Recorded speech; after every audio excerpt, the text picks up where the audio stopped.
Hello and welcome to a brand new edition of World Panorama with me, Frank Rausan Pereira on Rajya Sabha Television. Over the next half an hour, we'll bring you a roundup of all the significant events that have happened around the world this week. But first, a look at the headlines. Visiting Nepalese Prime Minister KP Sharma Oli and his Indian counterpart hold extensive talks in Delhi. Prime Minister Modi says India is ready to support Nepal on path to prosperity. Both nations move ahead on fuel pipeline project.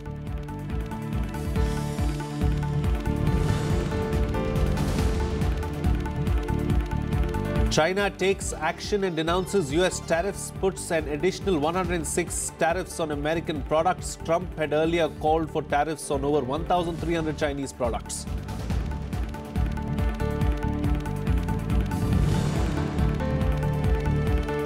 Amid panic among visa applicants in the wake of reports indicating stricter US immigration rules, American government starts accepting new applications for H-1B visas. The US Embassy in Delhi says there's no change in visa rules and processes so far.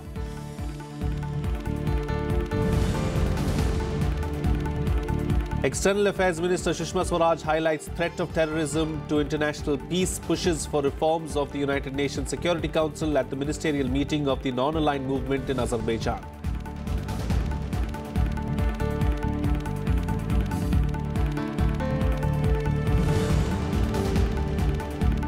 And Minister of State for External Affairs VK Singh returns in special aircraft carrying mortal remains of 38 Indians killed in Iraq. Relatives receive coffins at Amritsar Airport. Prime Minister Narendra Modi announces 10 lakh rupees ex gratia each to victims' families.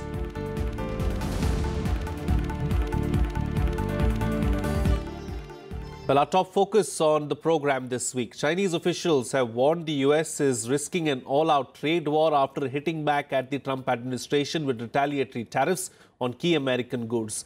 The Chinese Vice Finance Minister said that the nation had thrown down the gauntlet in its latest response to trade aggression by putting an additional 106 tariffs on US products on Wednesday. These include American soybeans, beef, steel, aluminium, cars, aeroplanes and tobacco. The move followed the introduction of tariffs on 128 categories of imports from the US on Monday and matches the 25% levy Washington has said it will place on 1,300 Chinese goods.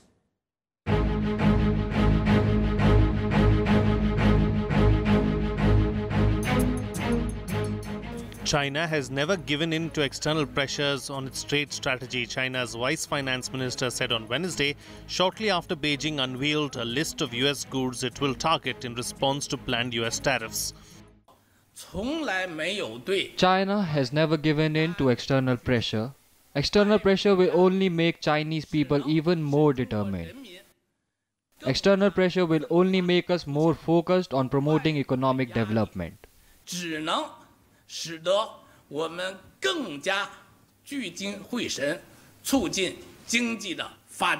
During the briefing, China's Vice Commerce Minister Wang Xiaowen said that trade frictions between China and the United States must be resolved through negotiations and that the US charge against China on forced tech transfer is groundless.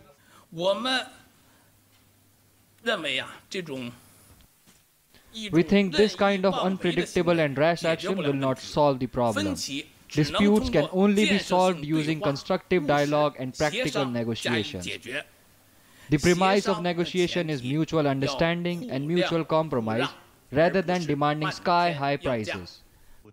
Foreign Ministry spokesman Geng Shuang echoed Wang's words, saying China had shown sincerity in wanting to resolve the dispute through negotiations. I can tell everyone that China has done a lot of work and shown sincerity in maintaining communication on this issue. But the best opportunities to properly solve the issue through dialogue have been repeatedly missed. China's retaliatory list strikes at signature US exports including soybeans, frozen beef, cotton and other key agricultural commodities produced in states from Iowa to Texas that voted for Donald Trump in the 2016 presidential election. China will fight back by targeting very specifically industries that focus on the voter base that Trump is seeking to appeal to. Trump is seeking to appeal to people in Wisconsin, Wyoming, Montana, states like that, which frankly don't have a whole lot of contact with the foreign world except through exports of soybeans and pork. And that's where the Chinese will come in big time, trying to target those industries to put in import tariffs on US exports of soybeans and of pork to China. Residents in Shanghai said that there should be retaliatory measures against US instead of sitting back. China has had the favorable balance of trade with the US for many years, and now the US stance is that they will take some measures to solve the trade gap. China's stance is that it will certainly take some retaliatory measures. I saw on the internet that we should boycott American goods now, or something like this. Probably. Well, I can't speak clearly. It will affect prices like on imported goods we use in our daily lives, but it won't have a major effect on our daily individual life. I think those products are not in a huge demand. The US move, broadly flagged last month, is aimed at forcing Beijing to address what Washington says is deeply entrenched theft of US intellectual property and forced technology transfer from US companies to Chinese competitors, charges Chinese officials deny. Bureau Report, Rajya Sabha Television.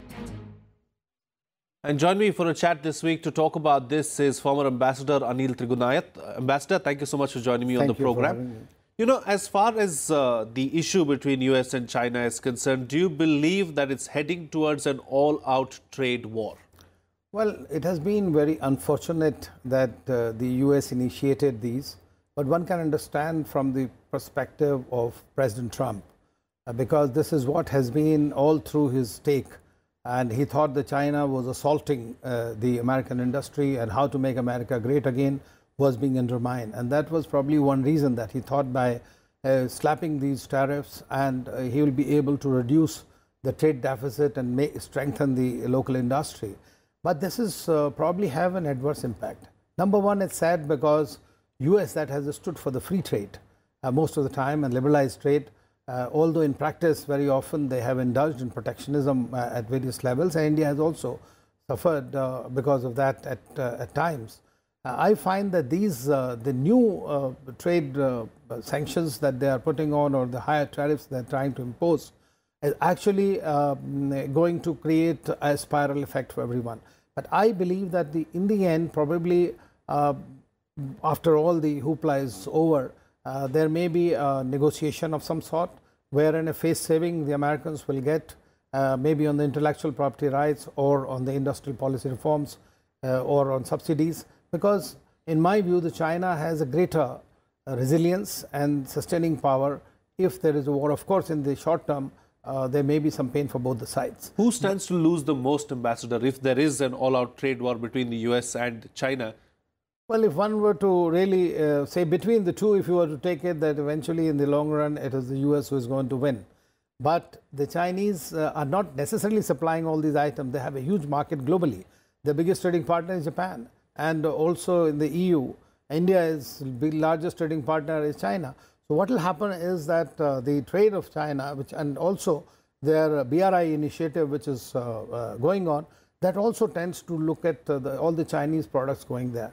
But the thing is, if there is a trade war between number one and number two economies in the world, that is going to be disastrous for everybody. Sure. Secondly, China also holds a key card as far as the American debts are concerned. And they can use it, as somebody says, a nuclear option of sorts. And that would be pretty dangerous in my view. Indeed. You know, what impact, if any, will it have on India? Well, as you know, that India was also figuring in these steel and aluminium tariffs that were there. Although our trade, we are not that significant partner insofar as the trade is concerned, it's barely $115 billion.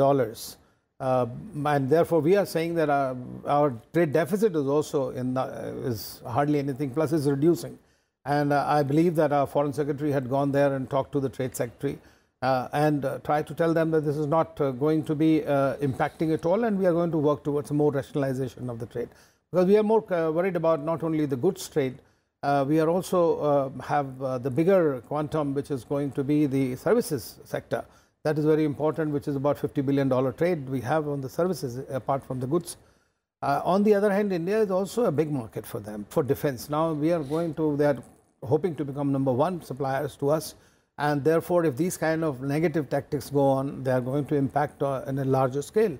Besides, in the civilian dimension, the Indian aircraft industry has placed more than 500 orders with the Boeing, and that could also be impacted what China has done recently as far as the aircraft industry that is concerned. So it will have an impact. Secondly, I believe that another side impact could be that there will be a greater and closer cooperation among the BRICS countries with our other trading partners if that happens. But I believe that India will not directly have such a negative impact. I'm a bit more worried about the other aspect because we have a greater defense trading relationship with Russia. Yeah. And what is happening between US and Russia is also pretty disconcerting at the moment. Sure. So what's the way out really? Do you believe that all the countries, all the stakeholders need to sit down, negotiate, speak about it? Who's going to take initiative? Well, after great difficulties, we had been able to arrive at GATT and WTO negotiations. There was a trade dispute settlement mechanisms there. And I think one should resort to it. And America has been resorting to it even against us, as far as the solar panels are concerned or something. Similarly, the China will be definitely going to the WTO. But negotiations is the only way out. Because if you are going to... interesting that you brought up WTO. What action can WTO take in a situation like this? Because at the end of the day, the WTO also will be under pressure from the Americans. Well, WTO will be under pressure from all the countries. Yes, true. And as far as the Sino-US trade war is concerned, I think both are equally major players, although it is a more Western-dominated organization. But the fact remains is that the ruling of the WTO should also be respected by the countries. We have seen it in the case with the European Union and the Americans when they had a problem. The $30 billion, this thing was slapped on the Americans, which President Bush refused to acknowledge or abide by it. Then the Europeans started targeting the basic constituencies as Jean or the Cranberry constituency, and which are directly going to impact on the Republicans' voter base. And that is something the Chinese will eventually do, because they are going to go in for, let's say, the producers of various items there who are their voter base, whom he's trying to attract. And if you directly impact that, and they have a mid-2018 elections, and those are also going to tell upon. And as you know that large number of the trade bodies, right, whether it's American Chamber of Commerce or the trade bodies or the major companies like iPhone, Apple or Google or others, they have all been telling him that this is going to be disastrous for our country. So I'm quite sure that eventually what is this gives US currently an edge, right, to call them for negotiations or to bring down the trade deficit. Sure. All right, Ambassador, we'll have to leave to that. Thank you so much for joining us on the program and putting things into perspective for us. Thank you. Well, moving on now. High-skilled professionals wishing to work in America will have to be more careful in filing H-1B visa applications. Those who are applying for the same job through different companies could face rejection. However, the American authorities have not yet communicated any changes in visa processes. Here's more.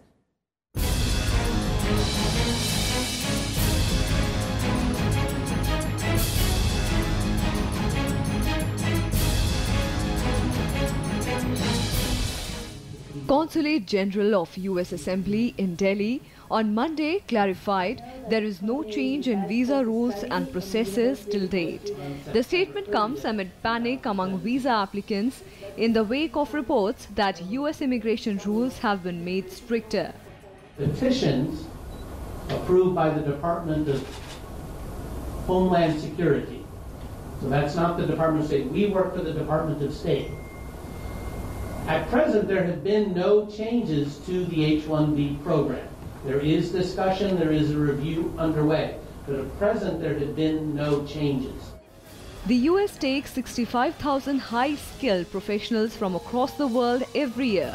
In addition, 20,000 foreign professionals who have studied in US universities are also given visas. All this might, however, change given the change in the attitude of the US administration. Since there is no change in number of H-1B visa issuance from USA, there is nothing to worry and be panic according to American officials.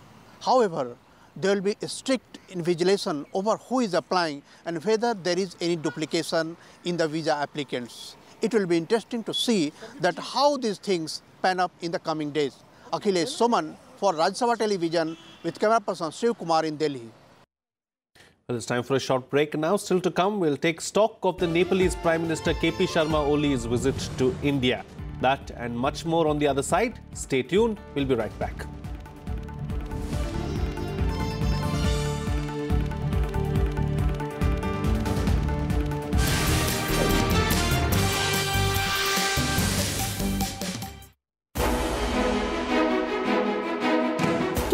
.2 million children of the country in one go went in a state of shock, helplessness and dejection. Not only the students but the teachers and parents are forced to think as to what has gone wrong with the education system of the country. It was on social media, on news that I saw that paper was leaked. It was very difficult for the parents to handle that situation at that time. I don't think any more leaks are happening in the CBSE from now on. Okay, so can you ensure? We can ensure, but we can't assure. जो exam था tyre 2 का 9 मार्च को, वो exam भी हमने वहीं protest के दौरान ही वहीं से जाके दिया. Within 3 hours, you cannot with 20-30 questions cannot judge a child. Children कहाँ पे concentrate करें? Schools में या tuitions में? Schools वाले chapter 1 पढ़ा रहे हैं, वही tuition वाले chapter 10 पढ़ा रहे हैं. Everybody cannot be painted by the same brush. Okay. There are bad private schools and there are good private schools. There are bad government schools and good government schools. जो government school का teachers है कि उससे कभी तो बच्चे गिनवाए जाएंगे शहर के, कभी उससे पेड़ गिनवाए जाएंगे शहर के. मैं टीचिंग के लिए हूँ स्कूल में, मैं अकाउंट्स मेंटेन करने के लिए नहीं हूँ. ओवरऑल सिस्टम एजुकेशन का है ना, उसकी देखिए रिस्पॉन्सिबिलिटी, प्राइमरीली रिस्पॉन्सिबिलिटी गवर्नमेंट की है. कोई भी शिक्षा के बारे में नहीं सोच रहा, जो कि हमारा संवैधानिक अधिकार है. आज की डेट में हम शिक्षा के बारे में बात कर रहे हैं. क्या हम फ्री शिक्षा दे रहे हैं बच्चों को? कोई क्या आने वाली जनरेशन के बारे में सोच रहा है? Watch the pulse, the anatomy of paper leak, Sunday 8 p.m. and Monday 2 p.m.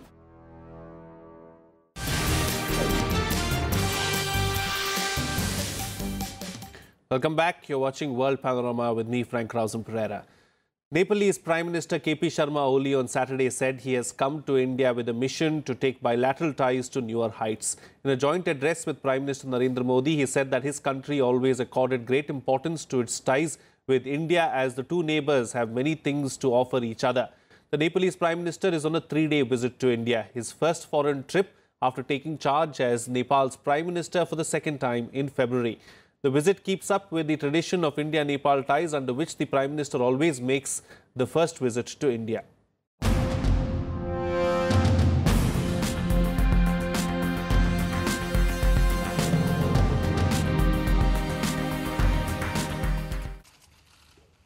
Prime Minister Narendra Modi and Nepal's Prime Minister KP Sharma Oli on Saturday held extensive talks on topics of bilateral importance.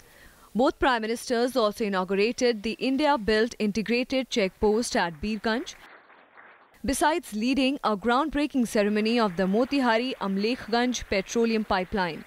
Prime Minister Modi offered to connect Nepal with India on rail up to Kathmandu and on sea under Sagarmatha project of India. इस सहयोग के प्रति हमारी प्रतिबद्धता का एक महत्वपूर्ण परिणाम इनलैंड वाटरवेज में सहयोग का निर्णय है. हमारे इस सहयोग से नेपाल को समुद्र तक एक्स्ट्रा कनेक्टिविटी मिल जाएगी और सागरमाथा का देश सागर से सीधा जुड़ जाएगा. Modi said the open border between the two countries should be a bridge and not allowed to be misused. हम दोनों अपने ओपन बॉर्डर के दुरुपयोग को रोकने और हमारे साझा सुरक्षा हितों को आगे बढ़ाने पर सहमत हैं. दोनों देशों के बीच ओपन बॉर्डर दोनों देशों के सामान्य लोगों के बीच एक लिविंग ब्रिज रहा है. Referring to elections in Nepal, Oli expressed hope that India will help in prosperity of Nepal. I have come to India this time with a mission to explore ways and means to enhance our relations to newer heights, commensurate with the realities of the 21st century. We want to erect a strong edifice of trust-based relations between two close neighbors that we are. We want to create a model relationship which makes not only us but our prosperity equally proud of our accomplishment. Oli said connectivity was his priority and he wanted regulation of cross-border electricity. He suggested creating cross-border infrastructure in modern way. We are connected by easy geography while our cross-border infrastructure is still poor. We discussed about the need of improving and upgrading the cross-border infrastructure, including routes linking the major border points with the nearest highways on our respective sides. India will help Nepal in agriculture, especially organic farming. Nepal's Prime Minister is going to Pantnagar Agriculture University on Sunday to understand how to cooperate in agriculture. They also talked about India's efforts in post-earthquake and how it can be expedited more.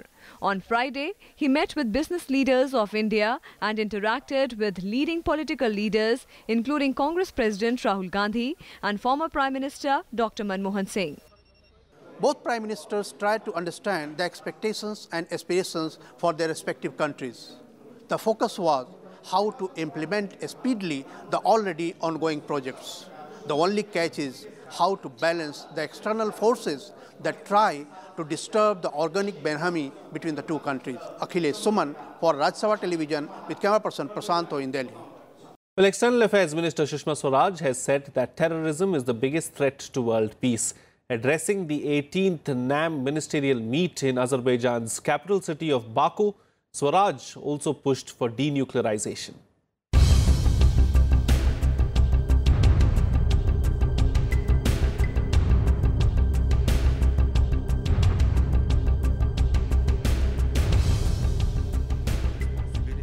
External Affairs Minister Sushma Swaraj has termed terrorism as one of the foremost threats to international peace and security. Addressing the 18th mid-term ministerial meet of the non-aligned movement in Azerbaijan's capital Baku, Swaraj pushed for denuclearization for world peace. She also urged NAM countries to finalize the Comprehensive Convention on International Terrorism that was proposed by India in 1996 as a way to strengthen the existing legal framework to combat terrorism. The strengthening and implementation without double standards of existing international laws and mechanisms to fight the menace of terrorism is an imperative. As a first step, let us renew our commitment to finalize the CCIT. NAM countries must galvanize the international community towards this goal. The External Affairs Minister also pushed for reforms of the United Nations Security Council. She said no effort to reform the UN will be complete without UN Security Council reforms. No effort to reform the United Nations will be complete without reforms of the United Nations Security Council. To date, the intergovernmental negotiation process has been carefully nurtured into a credible collective process for negotiation on this important subject. The time has come to move to the next phase and commence text-based negotiations, a demand made by an overwhelming majority of the United Nations members, including most NAM members. Swaraj also listed India's efforts towards sustainable development and protection of environment. She also appealed to the NAM nations to be a part of the Solar Alliance. Earlier, Sushma Swaraj met Azerbaijan's President Ilham Aliyev and Foreign Minister Elmar Mamadyarov. India and Azerbaijan also inked 2 documents for the visa waiver for diplomatic, official and service passport holders and cooperation between diplomatic training institutes. Bureau Report, Rajya Sabha TV. Well, the mortal remains of 38 Indians killed in Iraq's Mosul by the Islamic State were brought back to India on Monday. Remains of the 39th Indian will be brought back after confirmation of identity via a DNA test. Distraught families received the caskets carrying the remains of their loved ones at the Amritsar airport.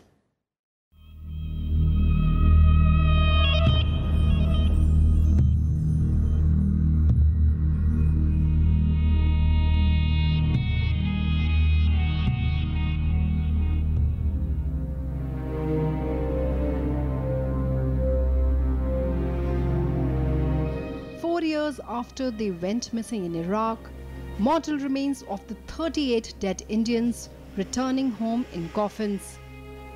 At the Amritsar airport, teary-eyed relatives received the coffins.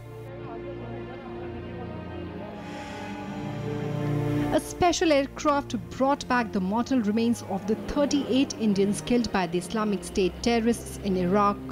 Minister of State for External Affairs V.K. Singh, who brought back the bodies from Iraq, he said the remains of the 39th Indian will be brought back as soon as a DNA test confirms the identity. 19 की रात को हमको बताया गया वहां से कि 38 लोगों की डीएनए के साथ मैचिंग है। तब जाकर हमारे विदेश मंत्री ने अनाउंस किया। अभी भी 39वां जो व्यक्ति है राजू यादव, क्योंकि उसके माता पिता नहीं थे तो उसकी डीएनए सिर्फ 70% उसकी मैचिंग हुई। उसके दूसरे हमने सैंपल भेजे हुए हैं, हो सकता है कि 5, 10, 15 दिन में वो उसको ट्रैक करें। 27 out of the 39 Indians killed in Mosul belonged to Punjab. The Punjab government announced a compensation of 5 lakh rupees for the families of the slain Indians. The state government also promised job to one member of each of the families. को जो पहले से 20,000 रुपए उनको pension जा रही थी, इनको 5-5 लाख पर फैमिली दिए जाएंगे and a job per family according to the qualifications.